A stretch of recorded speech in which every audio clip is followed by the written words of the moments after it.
On ANN satellite television this week, we're going with a different style of approach, a different style of program. Don't worry, we will go back to our traditional interviews, but we are breaking with the pattern, and we're having a discussion, you and I, about 2 or 3 sensitive subjects. We're going to discuss Iran. We are going to discuss Roosevelt's 4 freedoms. And we are going to discuss forgiveness.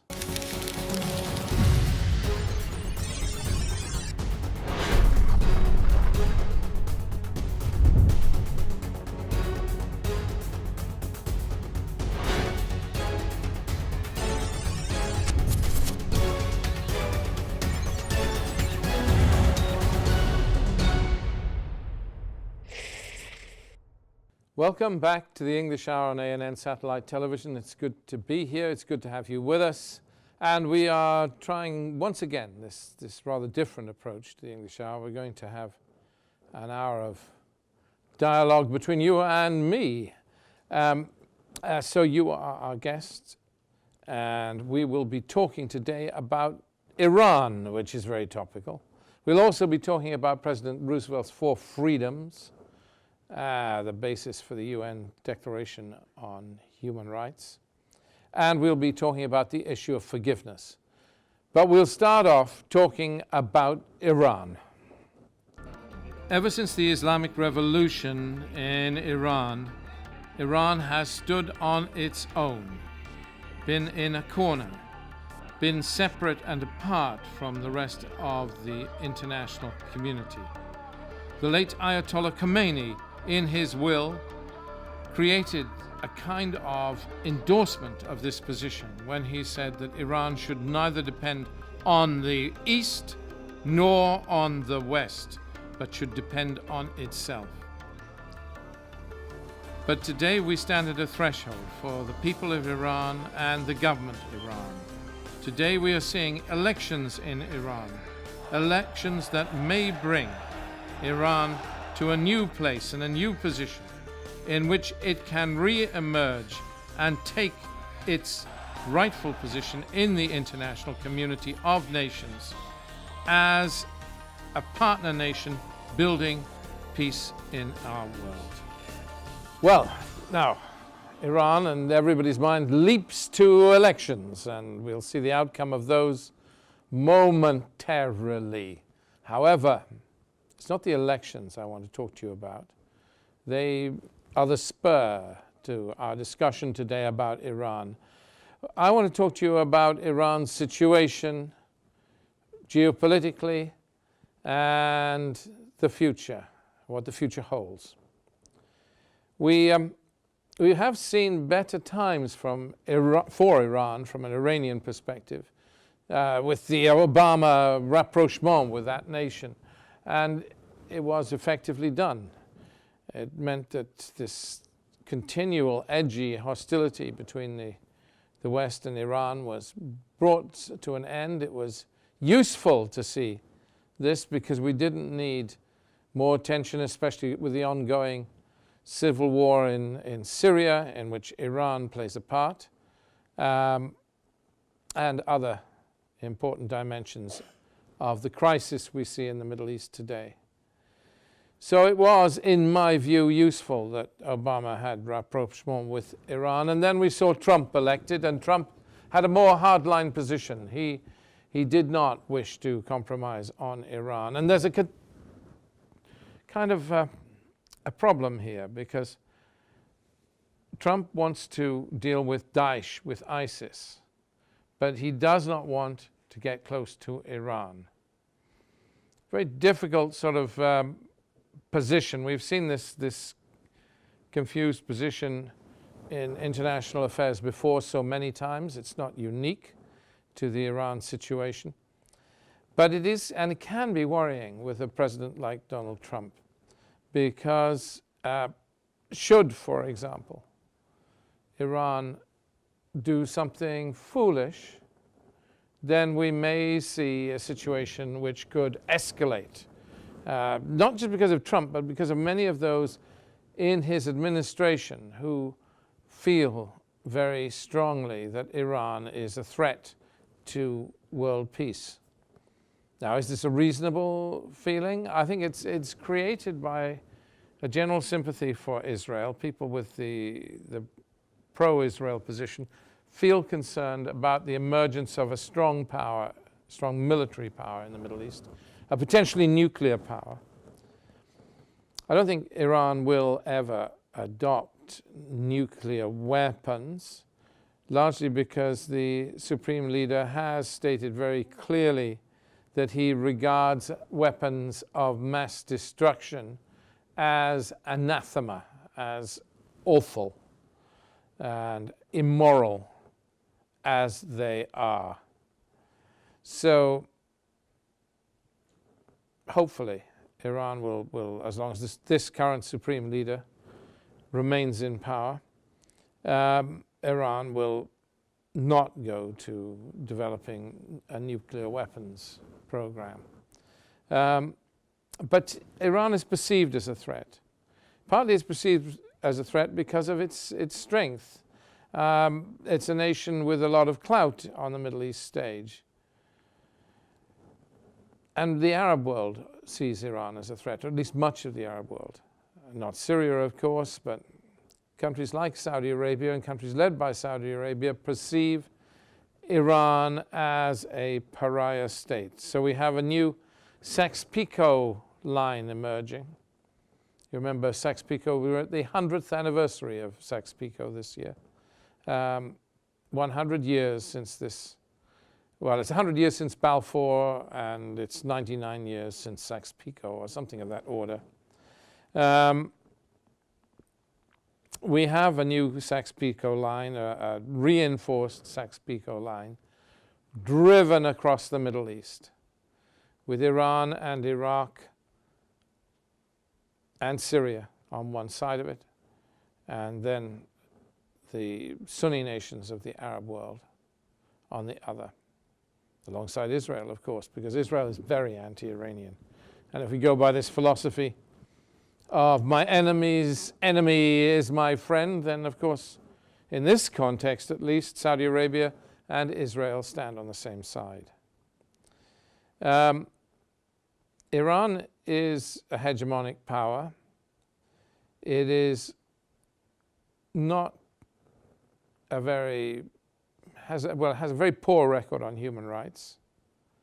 It has ambitions in the region. One of its key ambitions is to develop a corridor to the Mediterranean so that it can service its client state, Syria. So it wishes to see a corridor through Iraq, up through northern Syria to allow the movement of goods, the movement of soldiers. This is not to say that Iran wishes to take that land, but it does wish to have hegemony over it. And Iran is our key ally in the fight against Daesh. So it's a powerful, exciting country, a country resurgent, a country that is one of the major powers when it comes to the Middle East. One of just a handful of major powers when it comes to the Middle East, because let's remind ourselves, the big players in the Middle East are the United States, Iran, Russia, and Saudi Arabia. The tragedy, therefore, is that Saudi Arabia and Iran are at loggerheads, that they are so angry with each other. Now, what's to be hoped is that somehow, in the aftermath of the current Iranian elections, we may see better moves towards rapprochement with Saudi Arabia. There have been attempts, kind of attempts at backroom deals, and some of them have been quite bizarre. You give us Yemen, we'll give you Syria, that kind of approach. I don't think that's an answer, but I do think discussion is an answer. We see far too little conversation between the nations of the Arab world and Iran. One of the better countries in this regard is the Sultanate of Oman, a country in which I and my wife Veronica lived for 6 years. They try and maintain rapprochement with Iran, and try and act as honest brokers for a better future, for a future in which there is less hostility between Shiite and Sunni. Strongly against Islam, is it not, that Muslims should fight one another in this fractured and unpleasant way? The leaders of the Sunni world and the Shiite world will doubtless have questions to answer when they meet their makers. That said, we want an end to this. We want an end to this. The world wants an end to this hostility between Sunni and Shia, this kind of almost racist tension between the two great forces in Islam. It is unnecessary, it is unpleasant, and we've seen it in Christianity repeatedly. You look at the Catholics and the Protestants in Northern Ireland, abysmal behavior where we are hostile to one another on an almost tribal basis, an almost visceral basis. It's immoral and wrong to have this kind of approach, the hatred of the other just because they are the other. We live in a world in which we have to grow up and learn to be better. It's a lesson I have to teach myself every day. I find myself filled with resentments, but it's no good. There was a Hindu the other day I heard talk, and he said, somebody who carries resentment against another person is like a person walking around with a hot coal in their hand, waiting to throw that hot coal at the other, but all the time it's burning their hand and hurting them. Resentment hurts yourself more than you hurt the other. So this Sunni Shiite resentment must end. And who pays the price? Iraq, Syria, on the front line, Bahrain up to a point. These are the nations on the front line in this ridiculous face-off between the two great dimensions of Islam. I would hope that we'll see a better future. Iran deserves a better future. The Sunni Arab world deserves a better future. And only with this kind of approach can we see peace in the Middle East. I mean, it's not going to happen even in regard to Israel and Palestine unless we have some sort of rapprochement with Iran.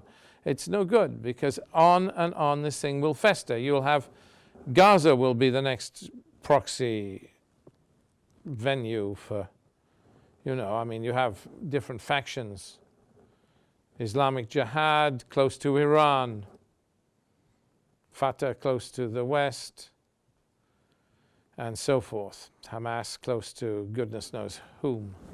But, we end up with more of this. Each arena becomes a toy for international forces that should know better, and they're just striking blows for selfishness and for greed and for chaos. Iran has a great future. We must let it have a great future. We must let it be part of the Middle East, and Iran must learn to be less hegemonic in its approach. And if so, there's a better future after this current election in the Islamic Republic of Iran. And now we move on. We're going to talk about Roosevelt's 4 freedoms. And is that relevant? Yes, it is. It's relevant to Iran, and it's relevant to the world we live in. So, the 4 freedoms. President Roosevelt of the United States of America endorsed 4 freedoms. He believed that these 4 great freedoms were the basis on which compassion and a better world could be built. They were freedom of expression, freedom of religion, freedom from fear, and freedom from want. And in a broken world where many go hungry, and where many live in fear, and where true freedom of expression has yet to be found, and where freedom of religion is still a dream for many of our citizens, we have a long way to go before President Roosevelt's 4 great freedoms are truly available to one and all. So the 4 freedoms. President Roosevelt of the United States of America suggested, before I was born, so we're talking a while ago, suggested that there were 4 great freedoms. And he defined them as freedom of religion, freedom of expression, freedom from want, and freedom from fear. And on the basis of the 4 freedoms, we had the UN Universal Declaration of Human Rights, founded on those concepts. And they're good, they're solid concepts, and they're concepts I would hope we all share and adhere to in this modern world. But it's not obvious that we do. Freedom of religion. Let's talk about that for a moment.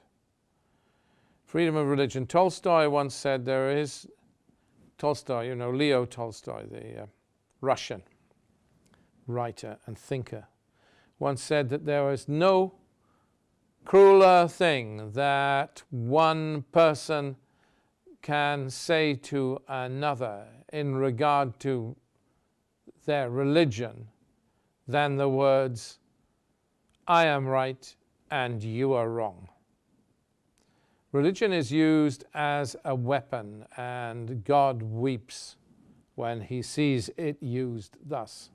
Religion is used as a weapon to commit Satan's sin, to say, "I am better than you." Religion is used as a weapon by all the major powers.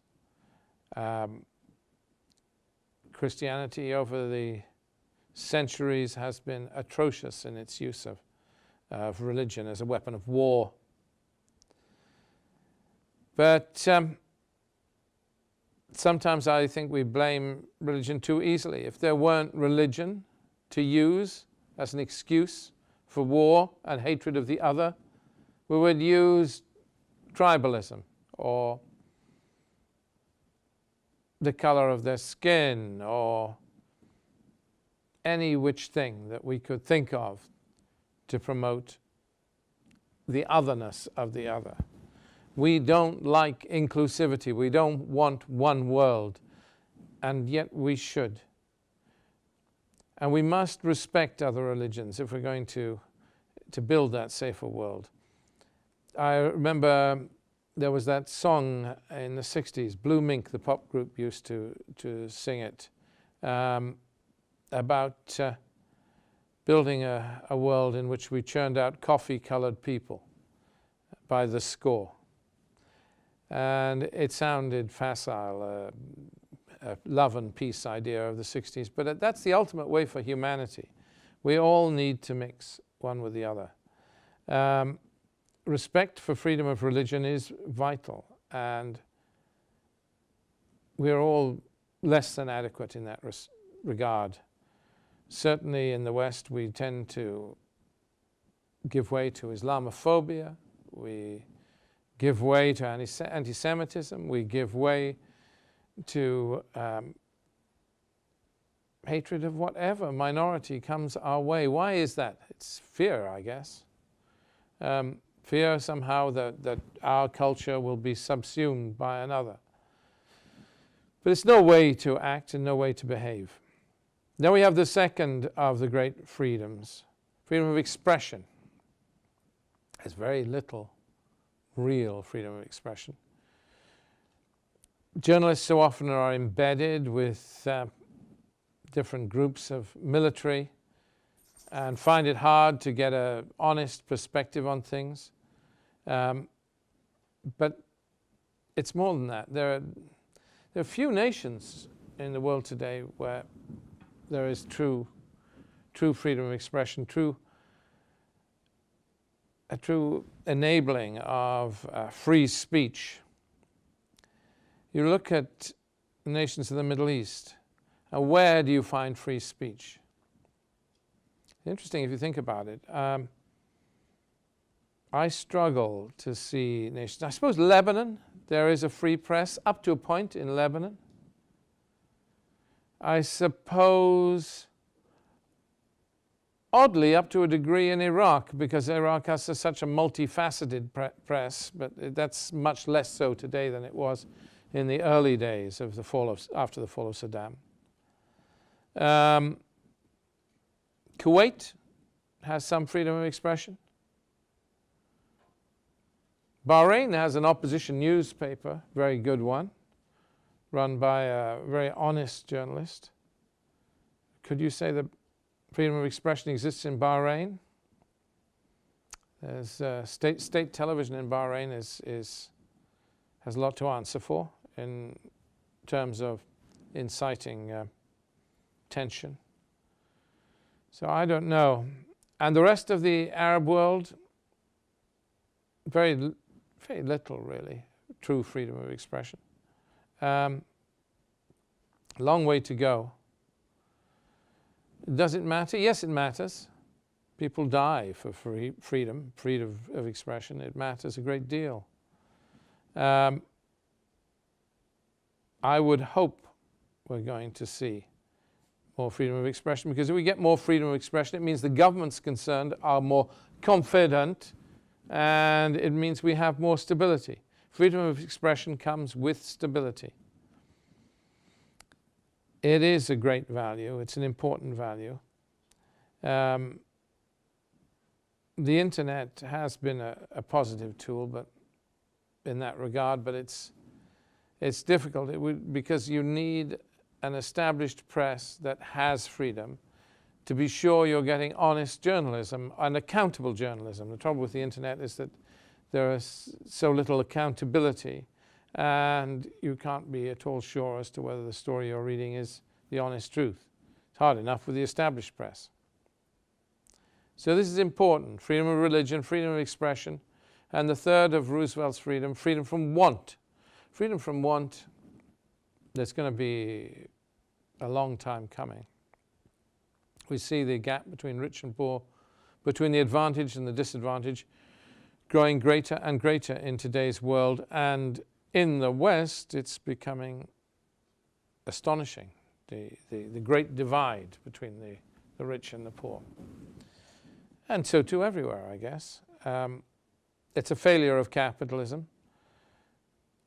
The communist ideology failed in its own time, and now capitalism is failing to deliver for the people, just as communism failed to deliver for the people. Is there a way around this? Is there a pathway to freedom from want? The world can produce vast quantities of food. We see this in Britain. We have companies that provide chemicals and fertilizers like ICI, and they have a thing called the 10-ton club. This is a club of farmers that are producing more than 10 tons of wheat per acre. It's astonishing quantities that we can and are able to produce, astonishing quantities of food in the developed world. And this is without genetically modified crops or all the other controversial issues. Just with current farming methods, we can produce vast quantities of food, and yet parts of the world are starving. Parts of the world are in misery. Why is that? It's shaming for us all. It's a burden of shame we all carry. We're responsible for one another. Freedom from want Many places they haven't even got clean water.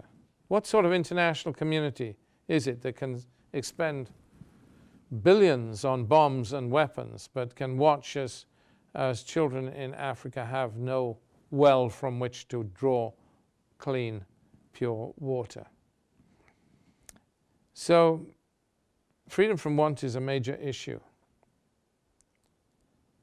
And then, of course, the last of Roosevelt's great four freedoms, freedom from fear. Freedom from fear is perhaps the most important. Look at Syria today.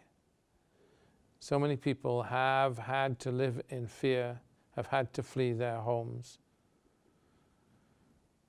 Look at Libya today. So many people are currently living in fear. A nation with 3 governments, at least. Look at Yemen today. Poor Yemen, living in fear and starvation. Who is responsible for that? Us in the West, largely. Terrible, the situation in Yemen. Look at so many nations of the world, and you see fear on fear on fear. Gaza, the Israelis use sonic bombs. What's a sonic bomb? Sonic bomb is where you, and I've spent much time in Gaza. Sonic bomb is where you fly a jet at supersonic speed low over a built-up area. And the Israelis use this, and boom! It's like an explosion that shakes you to the core. I remember one occasion I ran downstairs from my hotel room, and I looked at everybody was still walking around the street, and they said, no, it's just another sonic bomb, a warning from the Israelis. There's no bomb involved. And I said, but what? And they said, oh, it doesn't harm anything, just frightens the children. They're frightened to come out into the school playgrounds in the day. What is that? What kind of world do we live in when people don't have, when children do not have freedom from fear? Freedom from fear is a basic human right, and we have to ensure that we give it to our children. It's an obligation. We have an obligation to the vulnerable, to the very old, to the very young, to the sick, to those who are weaker in our society. And we must deliver freedom from fear. And governments have a particular responsibility. And any government that governs through fear, through the imposition of fear, is a flawed government, wherever and whenever it is. So these 4 great freedoms are defining of cultures, of societies, of nations, and we need them. Freedom from want, freedom of expression, freedom of religion, and freedom from fear. They are seminal, they are important, and we have a duty to provide them for our children. So, and now we move on to our final topic, that of forgiveness, which is quite a mouthful as well, isn't it? But we will talk now of forgiveness. The world is riven by civil war and hatred, and there is precious little forgiveness. Forgiveness is the pathway to a better world, a pathway to freedom from fear, the pathway to a better tomorrow for the vulnerable, for our children. It is to be hoped that we can, each one of us, learn a new spirit of forgiveness, forgiving our enemies as the Prophet Muhammad instructed us to, and indeed as all of the prophets have instructed us to do. Without forgiveness, there will be ongoing war and chaos. With forgiveness, there will be peace and rapprochement. Syria needs forgiveness, Yemen needs forgiveness, Iraq needs forgiveness, the world needs forgiveness. So finally, the issue of forgiveness, and what an issue it is. I remember before the fall of Saddam, there were good people working from the Iraq opposition, from the Al-Qaeda Foundation, amongst others, good people working on the concept of, good Iraqi people working on the concept of a Truth and Reconciliation Committee for Iraq that would up to a point, follow the South African model and introduce some mechanism of forgiveness to deal with the tensions within Iraq that had been established.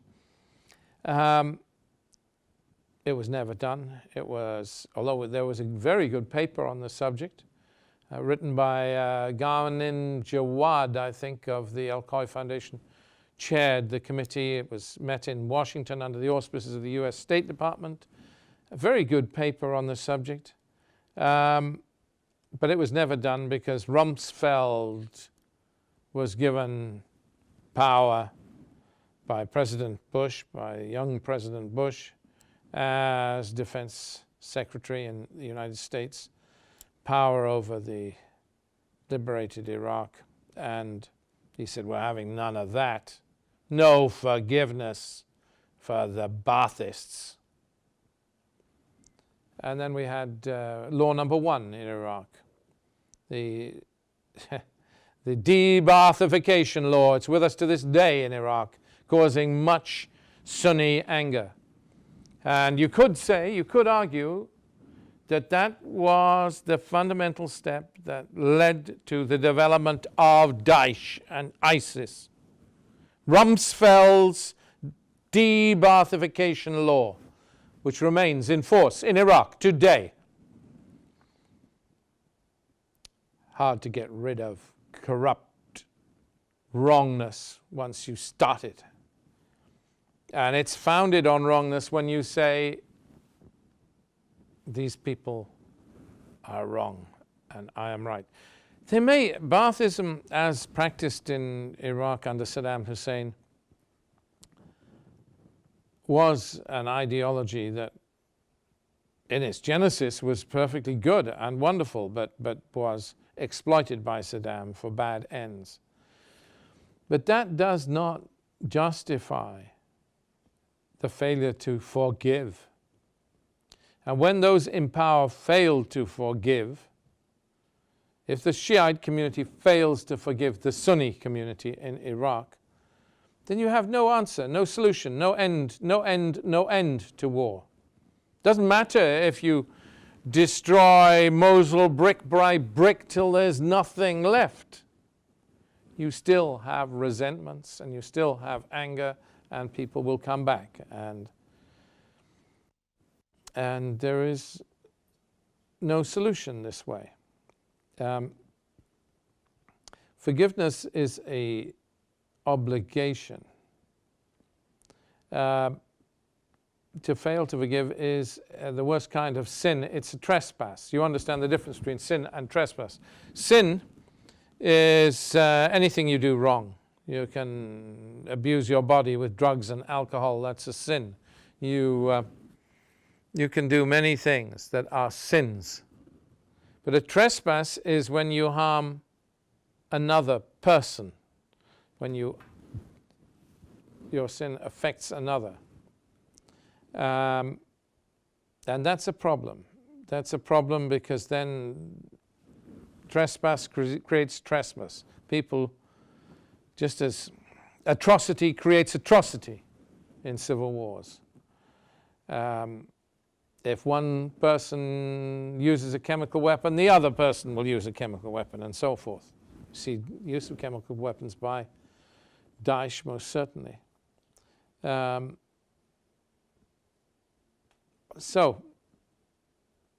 we see other, if it's not exactly the same thing, it's something different. In Aleppo, we saw all sorts of things. The cannons from hell, from the opposition, the government's barrel bombs. It's wrong. It's all wrong. But you get a cycle of violence. So forgiveness is the only thing that breaks this kind of cycle, and it's enormously hard. But it's the only way forward. There is some talk of going beyond forgiving, where if you have been desperately wounded, you've had a child killed or a parent or a loved one killed by somebody, and you can never forgive that act, but you can be compassionate towards your enemy and not forgive them, but treat them with mercy and affection, even though you cannot find it in your heart ever to forgive them for the personal wound they have caused you. And that is truly a noble position, and we see it, I mean, in some. The Syrian Minister for Reconciliation, Haidari, I think, Haidari. You know the gentleman I mean. Gosh, I should know his name. It's such a remarkable man. He had his son killed, and yet he is Minister for Reconciliation in Syria. And there's Ali Haidar. Ali Haidar. What a marvelous man. And he said to me, we need reconciliation based on forgiveness. His son was killed, and he's dealing with reconciliation. So there are, and he said specifically, I mean, in my presence, when my son was killed by an assassin, I said, I forgive his killer. Ali Haidar. There are two important stages after the laying down of arms. One is rehabilitation, and the second is reintegration. Now, this is Ali Haidar. I mean, he's just one good man. There are many good men and good women that find it in their hearts to forgive. I met a South African lady whose daughter was killed by an extreme fighter for the liberation of South Africa, but he was an extremist. And she made an effort to go and meet her daughter's killer and befriend him and to build peace and reconciliation that way. And it had a huge impact in South Africa. Once one person breaks the cycle of violence, the impact is and can be immense.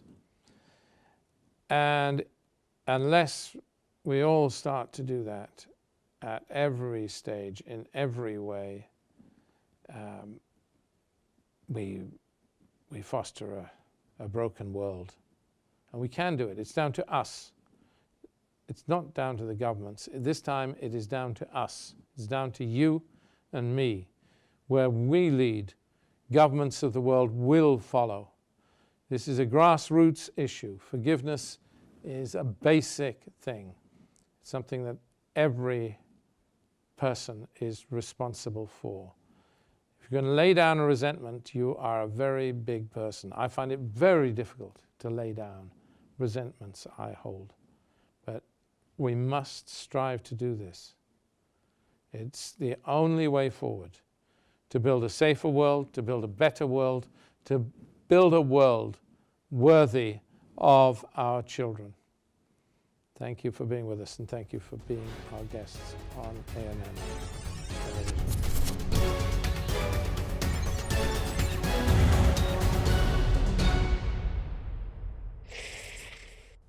So, we discussed Iran, we discussed Roosevelt's 4 freedoms, and we discussed forgiveness. Iran. Now there's a case where we need Roosevelt's 4 freedoms and we need forgiveness. Iran needs to develop better freedom of expression. It's interesting about Iran, by the way. Iran has one of the greatest and freest film industries in the Middle East. There's some amazing films that come out of Iran, and yet at other levels it has no true freedom of expression. It's a paradox, actually. Iran is interesting that way. They seem to allow freedom of expression in the movie industry, and then the mass media, no. They have to grow up. Well, we all have to grow up, actually, and have better freedom of expression. Iran needs better freedom of religion, more tolerance. There's a great and grave intolerance for minorities in Iran. Look at the way Iran treats the Baha'is. You could regard the Baha'is as a pariah because they are not Muslim. It's not the point, is it? The Prophet Muhammad was tolerant of minorities. Iran should be tolerant of minorities. Freedom of religion, freedom of expression, freedom from want. Well,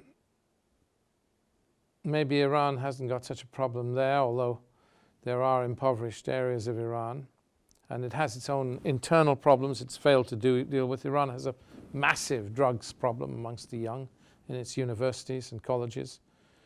Perhaps that's because of the proximity of a broken Afghanistan, but Iran has a lot to deal with. Freedom from fear. Government is very intolerant of any failure to support that government in Iran. We need more freedom for Iran. And we need more forgiveness of Iran by the Sunni world. The Sunni world has a huge responsibility in this. The Sunni Arab world can build peace on earth. It starts in the Middle East, and it starts with the Sunni Arab world. If we're going to see forgiveness, if we're going to see a better future for our children, we have to see it start in the Middle East, and it starts right there at your own back door, our own back door, with Iran. There are lots of fears and lots of resentments, but unless we have forgiveness, how can we move forward? Iran is a powerful country, but it is a country boxed into a corner. And if you box a wild animal into a corner, he's going to bite you. It's not the answer. A little love towards Iran, a little rapprochement with Iran, talking to Iran is so important. Saudi Arabia must talk to Iran. It's no good saying, oh, they do. Oh, they don't. Not often enough, not frequently enough. It simply is not happening. And we can resolve so many issues. Yemen, Syria, so many issues if there are a few conversations going on. Perhaps conversations are better than anything, and more important even than forgiveness, just talking to your enemy. Prophet Muhammad never had any issue with talking to his enemies. So we should grow up and do the same. Roosevelt's four freedoms are great principles on which to build a better future. And we should all, each one of us, adhere to them. Thank you.